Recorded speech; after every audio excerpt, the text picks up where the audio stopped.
हम निश्चित इस बात को कह सकते हैं भैया, आप जितने भी लोग यहाँ कथा सुनने आए हो, आपने, आपके पूर्वजों ने, आपके कुल में किसी ने भी खूब सत्कर्म किए, भगवत भजन किया है। उसी का फल है कि श्री धाम वृंदावन में आप सब कथा श्रवण कर रहे हो। इसलिए यहाँ पे कुछ नियमों का पालन कीजिएगा। वृंदावन में पहले तो जो नियमों का पालन लोग करते हैं वो क्या है कि यहाँ पे आके चाट जरूर खाते हैं, लस्सी जरूर पीते हैं, पेड़ा जरूर खाएंगे, और खाने पीने पर ज्यादा जोर रहता है।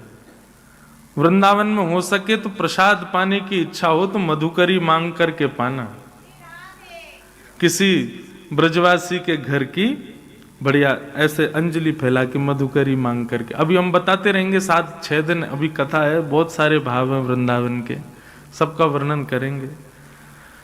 सबसे बड़ी बात यही है कि यहां पर सांसारिक सुख का विचार मत कीजिएगा। सोने को ज्यादा प्रधानता और भोजन को ज्यादा प्रधानता मत देना। जितना हो सके वृंदावन रस को लेने का प्रयास करना। यहाँ की रज, यहाँ के रस, यहाँ के संत, यहाँ के वैष्णव, यहाँ के ब्रजवासी, वो देखने में सामान्य लगेंगे बंधु आपको, पर सामान्य है नहीं। उनको नित्य प्रणाम करो, नित्य यमुना जी को वंदन करो, रज को माथे से लगाओ, सबसे मधुर भाषी होकर के बोलो, किसी पर क्रोध कोपित मत होना, प्रेम और भाव से वृंदावन में जितना समय हो सके व्यतीत करना। और बार बार नित्य जब भी आप सुबह उठें स्नान ध्यान करके दंडवत, जहां भी आपको भूमि दिख रही है, ये सब वृंदावन है, भूमि को प्रणाम करना। वृंदावन साक्षात श्री युगल सरकार ही है, श्यामा श्याम का एक भूत रूप पूरा वृंदावन है, इसको नित्य प्रणाम करो। बाकी जितना आपसे हो सके करने का प्रयास करना। आइए आज के क्रम में प्रवेश करते हैं। भागवत जी के महात्म्य में हम लोग अब प्रवेश करते हैं। श्रीमद् भागवत जी का महात्म्य सुन लें तो कल से प्रथम स्कंद से कथा प्रारंभ होगी और बीच बीच में वृंदावन रस भी आता रहेगा। सब लोग हाथ जोड़ करके नेत्र बंद करके श्री वृंदावन बिहारी लाल का स्मरण करो और श्रीमद् भागवत के प्रथम श्लोक में ही भगवत दर्शन करो। सच्चिदानंद रूपाय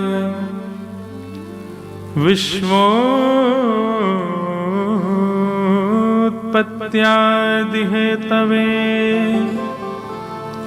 तापत्रय विनाशाय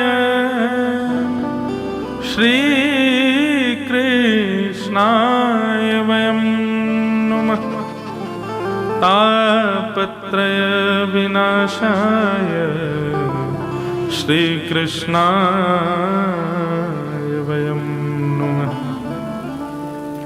सच्चिदानंद रूपाय। मैं कथाओं में कहा करता हूं बंधुओं कि ये भागवत के महात्म का प्रथम श्लोक जो है ना, ये भगवान का आईडी कार्ड है, भगवान का आधार कार्ड है। जैसे आधार कार्ड में नॉर्मल इंफॉर्मेशन सारी होती है, ऐसे ही ठाकुर जी की ये कुछ मुख्य इंफॉर्मेशंस इसमें प्रथम श्लोक में ही है। जैसे कि रूप, ठाकुर जी के रूप कितने हैं? रूप और स्वरूप दो होते हैं। रूप और स्वरूप में अंतर इतना, रूप अपनों के लिए होता है और स्वरूप परायों के लिए होता है। आप अपने घर में होते हो तो आप अपने रूप में होते हो, लेकिन जब आप अपने ऑफिस जाते हो तब आप स्वरूप में होते हो। आप अपने निज परिकर के साथ जब हो तब आप रूप में हो, लेकिन जब आप प्रोफेशनली कहीं जाते हो तो आप स्वरूप बना के, वो हो नहीं, आप बन के जाते हो। ऐसे ठाकुर जी के स्वरूप तो बहुत सारे हैं। कहीं पर त्रिभंग लली ठाकुर जी हैं, कहीं पर गिरधर नागर ठाकुर जी हैं, कहीं पर शयन सैया से सैया पर पौड़े ठाकुर जी, कहीं पर शंख चक्र गदा पद्मधारी चतुर्भुज रूप ठाकुर जी हैं। सब जगह, अभी हम पंढरपुर गए, वहां पर ठाकुर जी दोनों कमर पर हाथ रख के खड़े। तो स्वरूप तो ठाकुर जी के बहुत सारे हैं, अनंत हैं, लेकिन रूप 3 है। सत्य, चैतन्य और आनंद। ठाकुर जी के ये तीन प्रधान रूप हैं। सच्चिदानंद रूपाय, भगवान सत्य हैं, चाहे वो पोस्टर के फोटो में हो, चाहे वो वृंदावन बिहारी लाल लाखों लोगों के सामने खड़े हों, दोनों में सत्य हैं। हमारे वृंदावन के एक महाराज जी थे, संत थे, उनके बहुत सारे वैष्णव आते और आकर के कहते, बोले महाराज जी आप कभी बिहारी जी क्यों नहीं जाते? आप हमेशा अपनी कुटिया में ही रहते हो, हमने कभी देखा ही नहीं आप बिहारी जी नहीं जाते। तो वे कहते कि मेरी कुटिया के मंदिर में जो ठाकुर जी बैठे क्या इनमें बिहारी जी नहीं है? बिहारी जी तो इनमें भी हैं। हाँ, कभी अवसर मिले तो मैं जाऊंगा, लेकिन मैं तो इनमें भी बिहारी जी को देखता हूं। ये सत्यता हमारे भीतर नहीं होती बंधु। हमको ऐसा लगता है कि हमारे लड्डू गोपाल जो हैं उनमें थोड़ा कम अंश है, ये वृंदावन में जो मंदिर में बिहारी जी बैठे इनमें ज्यादा अंश है। ऐसा क्यों? और इसी कारण से कई लोग अपनी सेवा में अपराध करते हैं ठाकुर जी का। बुरा नहीं मानिएगा, आप सबका देखो निज भाव है, मैं उसमें बीच की भुआ क्यों बनूं?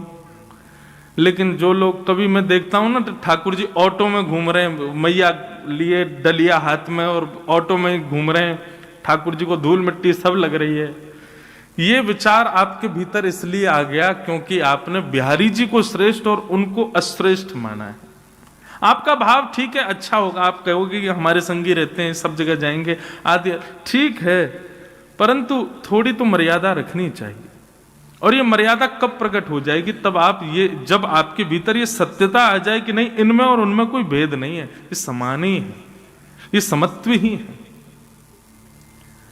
कभी अवसर मिले तो निश्चित है सब जगह जाओ, जहां जाने का अवसर मिले, परंतु बद्रीनाथ भगवान, द्वारिकाधीश भगवान, हमारे वृंदावन बिहारी लाल, जगन्नाथ जी और आपके घर के लड्डू गोपाल जी, उनमें किंचित भी भेद नहीं है, वे एक ही है, उनमें कभी भेद मत मानना। हमारे ठाकुर जी, हमारे लाल जी छोटे से श्री गिरधर लाल, उनका हर वर्ष जन्मोत्सव हम मनाते हैं अलग अलग जगह पर। इस बार द्वारिका में है, गुजरात में, 11 से 17 जनवरी। आप में से जो लोग चलना चाहो चलना जरूर। 11 से 17 जनवरी बहुत आनंद आता है ठाकुर जी के उत्सव में। तो हम अपने लाल जी के अनुभव करते हैं, जब रथ यात्रा होती है ना तो हमारे ठाकुर जी जगन्नाथ जी बन जाते हैं। जब पंढरपुर उत्सव होता है तो हमारे ठाकुर जी पंडरीनाथ भगवान बन जाते हैं। अभी द्वारिका जा रहे हैं, निश्चित है चतुर्भुज रूपधारी द्वारिकाधीश भी बन जाएंगे। ये सत्यता उनके प्रति हो कि हाँ इनमें और उनमें कोई भेद नहीं है, ये एक ही है, एकाकार रूप है। किंचित भी ये भावना आए कि ये विलग है। तो सबसे पहली बात, भगवान के रूप में जो प्रथम भाव है वो क्या? सत्य। उनमें कोई भेद मत मानो।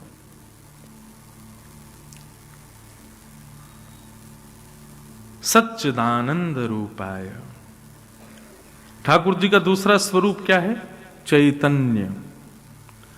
और चैतन्य का अर्थ क्या होता है? वे जड़ नहीं है, वे चैतन्य है। अभी ये हमारी भागवत जी के बगल में लड्डू गोपाल जी बैठे हैं, किसी वैष्णव के, बढ़िया ऊनी वस्त्र पहन के बैठे हैं। क्यों? क्योंकि ये भाव है कि भाई सर्दी है, इनको भी लग रही होगी, इसलिए इनको ऐसा धारण कराया। पर ये कोई ऐसा नहीं कि फैंसी ड्रेस कंपटीशन है, ठाकुर जी को दुनिया भर के नए नए पोशाक बना के हमको पहनाना इसलिए ताकि लोग उससे रीझें, ऐसा नहीं। किसी को रिझाने के लिए कभी भी ठाकुर जी की सेवा नहीं होनी चाहिए। आपके ठाकुर जी रीझें, आप रीझो। गोस्वामी तुलसीदास जी महाराज ने मानस जी की रचना की और मानस जी की रचना में क्या कहा? स्वांतः सुखाय तुलसी रघुनाथ गाथा। मैंने किसी को खुश करने के लिए मानस जी को नहीं लिखा है, अपनी प्रसन्नता के लिए इसका वर्णन कर रहा हूं। तो सेवा प्रणाली, सेवा जो भी करते हैं उनको ये भाव होना चाहिए कि किसी अन्य की प्रसन्नता के लिए हमारे ठाकुर जी को हम तैयार नहीं, हमारे सुख के लिए और हमारे ठाकुर जी के सुख के लिए। इनको जिसमें सुख मिले हम वो इनको धारण करावें। वो भाव कब आएगा? जब ये बात हो कि ये चैतन्य है। यदि यही भाव रहे कि नहीं ये जड़ हैं, तो फिर कैसे भी रखो, उनको कोई दिक्कत नहीं। कई लोग तो बस चना चनौरी बादाम में ही ठाकुर जी को 4 दिन तक भोग लगाते रहते हैं, इसके अलावा कोई भोग ही नहीं लगता। क्यों? क्योंकि उनके प्रति चैतन्य भाव नहीं। दक्षिण में एक स्थान है तिरुपति बालाजी, सब लोग गए होंगे, सबको पता भी है। तो आज से हजारों वर्ष पूर्व तिरुपति में एक वैष्णव रहते थे। तिरुपति बालाजी की वो सेवा करते थे। तब इतना समृद्ध स्थान नहीं था, इतनी ज्यादा व्यवस्थाएं वहां पर नहीं थी। एक दिन जेठ का महीना, बहुत भीषण गर्मी, और क्योंकि तिरुमला पर्वत के ऊपर तिरुपति है, तो गर्मियों के समय में यदि कभी आपको जाने का अवसर भी मिले तो भी देखेंगे कि बिना किसी कारण ही आपके समस्त वस्त्र जो है गीले हो जाएंगे, इतना पसीना आता है। इतनी गर्मी दक्षिण में तो पड़ती भी बहुत है। तो जो वैष्णव सेवा करते थे उनके मन में आया, इतनी गर्मी पड़ रही है, इतना गर्म मौसम हो रहा है, ठाकुर जी की नौका विहार के लिए एक सरोवर इस पर्वत के ऊपर होता तो कितना आनंद आता। हम ठाकुर जी को सरोवर में नौका विहार कराते, ठाकुर जी को थोड़ी शीतलता मिलती, आनंद आता। इतनी व्यवस्था नहीं थी, इतने लोग नहीं थे, तो दोनों दंपति, पति पत्नी दोनों लिए फावड़ा और लग गए खोदने सरोवर बनाने के लिए। अब 2 लोग इतना बड़ा सरोवर बनाए तो कितनी व्यवस्था करनी पड़ेगी। बेचारे दोनों खोदते, फिर जितनी मिट्टी इकट्ठी होती उसको लेकर के जाते, दूर फेंकते। तो जो ब्राह्मण थे, उनकी जो ब्राह्मणी थी वो गर्भवती थी, उनके गर्भ में बालक था। वो जब मट्टी उठा करके दूर कहीं फेंकने जाती तो ठाकुर जी को बड़ी पीड़ा होती। बोले कि देखो हमारे सुख के विचार के लिए दोनों कितना श्रम कर रहे हैं। वो गर्भवती माता है, उनके गर्भ में बालक है, फिर भी देखो वो कैसे लगी हैं, धूप ताप कुछ विचार नहीं करती, हमारी सेवा में तत्पर हैं। ठाकुर जी से देखा नहीं गया, और ठाकुर जी इतने में ही नन्हे से एक ग्वारिया बालक बन करके आए, सांवला सा उनका रूप, और जैसे ही वो मैया मट्टी डलिया में भर के उठा के फेंकने जाती, इतने में ही वो बालक रूप में ठाकुर जी आ जाते और उनसे डलिया छिना करके स्वयं लेकर के जाते और दूर फेंक करके, और फिर डलिया मैया के पास छोड़ के फिर भाग जाते। मैया बोली पता नहीं कौन नटखट बालक है, किसका बालक है, कहां से आ जाता है, मेरी डलिया उठा के भाग जाता है। पुनश्च फिर से मट्टी इकट्ठी करके जैसे ही डलिया उठाई, फिर से ठाकुर जी आ गए और फिर से डलिया छिना के और लेके जाएं और दूर पटक करके और डलिया उनके पास फेंक के फिर भाग जाएं, और वो रोकना चाहें तो रुके नहीं। 2-3 बार जब ठाकुर जी ने किया तो ब्राह्मणी ने जाके ब्राह्मण को दिखाया, बोले देखो आप मट्टी खोदते मैं भरती हूं, जैसे ही मैं लेके जाती हूँ पता नहीं कहां से बालक आता है और वो पूरी डलिया लेके भाग जाता है और फेंक के, और फिर कहीं अंतर ध्यान हो जाता है, कहीं चला जाता है, छुप जाता है, किसका बालक है यहां? ब्राह्मण ने बोला देखो मैं देखता हूं कौन है। जैसी डलिया में पूरा मट्टी भर के जैसे ही ब्राह्मणी ने उठाया, इतने में ही जैसे ही वो बालक आया, बालक के रूप को देखते ही उनकी करधनी जैसे ही देखी, करधनी समझते हैं, कौंधनी कमर पर जो धारण करते हैं, वो स्वर्ण की कौंधनी वही थी जो तिरुपति बालाजी ने पहनी थी। वो देखते ही ब्राह्मण समझ गए, बोले ओहो ये तो साक्षात श्री वेंकटेश भगवान आ रहे हैं। ठाकुर जी के पीछे भागे तो वो तो अंतर ध्यान हो गए, तो ब्राह्मण सीधे मंदिर में गए और मंदिर में जाकर के बोले आप क्या कर रहे हैं भगवान, आप इस प्रकार से श्रम क्यों कर रहे हैं, हम कर तो रहे हैं आपके लिए व्यवस्था, आप क्यों आ रहे हैं वहां पर? तिरुपति बालाजी प्रकट हो गए, प्रकट होकर बोले देखो तुम्हारी ब्राह्मणी गर्भवती है, उसके गर्भ में बालक है, वो इतना श्रम करती है, उसको पसीने आते हैं, इतना परिश्रम करती, मुझसे वो देखा नहीं जाता। ब्राह्मण ने ऐसी बात कही कि श्री ठाकुर जी उन पर न्योछावर हो गए। ब्राह्मण बोले देखिए भगवान, आपका काम है ठकुराई करना, आपका काम है सेवा स्वीकार करना, आपका काम है भोग निवेदन करना, भोग पाना, सुंदर शयन करना, आनंद करना, और ये सब सेवा का क्रम ये हमारी जिम्मेवारी है। तो कम से कम हमको जो सेवा का क्रम मिला है वो हमसे छीनिए मत। ये सेवा हमारी है, हमारे पास ही रहने दीजिए। ये सेवा ही तो हमको मिली है, ये भी आप ले जाएंगे तो फिर हम क्या करेंगे आपके लिए? ये सेवा तो कम से कम हमसे मत छीनिए। ठाकुर जी इतने प्रसन्न हो गए महाराज की ब्राह्मण को हृदय से लगा लिया। बोले कि तुमसे हम बड़े प्रसन्न हैं, तुम एक बार यहां, हम लोगों की शिकायतें खत्म नहीं होती ठाकुर जी के आगे। जे नहीं है हम कैसे करें महाराज, अभी ऐसा चल रहा है, कैसे कथा सुने, ये चल रहा है, वृंदावन कैसे आए, हम इतनी शिकायतें करते हैं।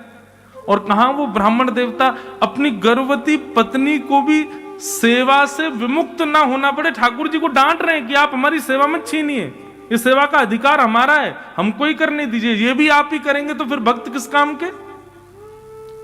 ठाकुर जी ने हृदय से लगाया, बोले अच्छा ठीक है जाओ सेवा करो। जैसे ही ब्राह्मण निकल के बाहर आया तो देखा कि वहां तो एक सुंदर कुंड का निर्माण हो चुका था। ठाकुर जी ने बढ़िया सुंदर सरोवर वहीं व्यवस्थित कर दिया ताकि अब इनको सेवा ज्यादा ना करनी पड़े और हमारी नौका विहार का क्रम होने लगे। कहने का अभिप्राय, ठाकुर जी जड़ नहीं है, ठाकुर जी चैतन्य है। चैतन्य का अभिप्राय क्या है? अभी सर्दी है, आप लोग शॉल पहन रहे हो, जैकेट पहन रहे हो, क्यों? क्योंकि आपको सर्दी लग रही है। गर्मी आ जाती है आप एसी चलाते हो, क्यों? क्योंकि आपको गर्मी लग रही है। ये क्यों? क्योंकि आपका शरीर चैतन्य है। ऐसे ठाकुर जी भी चैतन्य है, ठाकुर जी जड़ नहीं है। उनके प्रति जड़ बुद्धि मत रखो, वो दिखते जड़ हैं, वो दिखते ऐसे कि पाषाण में हैं, वो दिखते ऐसे कि कोई धातु में है, लेकिन वो धातु या पाषाण में नहीं है, वो साक्षात चैतन्य है। और मैं तो ऐसा कह दूं तो कोई अतिशयोक्ति नहीं, ठाकुर जी आए थे जब हमारे पास तब जड़ थे, अब उनको चैतन्य करने की जिम्मेवारी हमारी है। अब वो चैतन्य हो, ये जिम्मेवारी हमारी है। कभी आपके लड्डू गोपाल या जो भी सेवा का क्रम आप अपने घर में करते हो, कभी उनका स्पर्श करके अनुभव हो, जैसे एक मानव को स्पर्श करने पर अनुभव होता है, वो अनुभव उनको स्पर्श करके हो, तब सोचना अब हमारी सेवा प्रारंभ हुई है। महाराज जी 60 साल से हमारे घर में ठाकुर जी की सेवा चल रही है, लेकिन जैसे 60 साल पहले थे वैसे अब भी हैं, तो इसमें क्या हुआ फिर? कोई अनुभव आपको हो। हमारे वृंदावन के श्री राधारमन लाल जी वहां के सेवायत बताते हैं कि ठाकुर जी को जब इत्र की सेवा की जाती है, पूरे दिन के खड़े ठाकुर जी दर्शन के बाद जब रात्रि में ठाकुर जी को इत्र लगाया जाता है, तो जैसे कभी कभी हमारे ऐसे रोए खड़े होते हैं ना, ऐसे ठाकुर जी को जब इत्र की सेवा होती है तो ठाकुर जी के भी रोए खड़े हो जाते हैं। अनुभव होता है कि जैसे मानो कोई चैतन्य हो। तो पहला, ठाकुर जी सत्य हैं, सत्य हैं। दूसरा, ठाकुर जी चैतन्य हैं, उनके प्रति चैतन्य भाव रखो। और तीसरा, ठाकुर जी आनंद घन हैं। हमारे पूज्य गुरुदेव भगवान कहते हैं कि जिसने अपनी सेवा में सत्य भाव और चैतन्य भाव प्रकट कर लिया, अपने ठाकुर जी के प्रति सत्य और चैतन्य भाव स्थापित कर लिया, उसी के ठाकुर जी फिर आनंद प्रदान करने लगेंगे। उसी के ठाकुर जी की सेवा में फिर उसको सुख मिलेगा, सुख नहीं आनंद मिलेगा। ऐसे भगवान के ये 3 रूप हैं, सत्य, चित्त और आनंद। सच्चिदानंद रूपाय, सत्य, चैतन्य और आनंद, ये भगवान के 3 रूप। इन तीनों को बंधुओं सदैव अपनी स्थिति में रखो, अपनी बुद्धि में रखो। जब भी आप सेवा करो, जब भी कहीं मंदिर में दर्शन करो, जब भी किसी तीर्थ स्थान में जाओ, इन 3 बातों को याद रखना कि ठाकुर जी सत्य हैं, वे चैतन्य हैं और वे आनंद है। दूसरी बात, विश्वोत्पत्त्यादि हेतवे। ठाकुर जी के कर्म क्या है? विश्व की उत्पत्ति करना, उसका पालन करना और उसका संहार कर देना। पहले तो विश्व को बनाते हैं, फिर उसका पालन करते हैं, अंत में उसको ध्वस्त कर देते हैं। ये ठाकुर जी के 3 कर्म हैं। तापत्रय विनाशाय श्री कृष्णाय वयं नमः।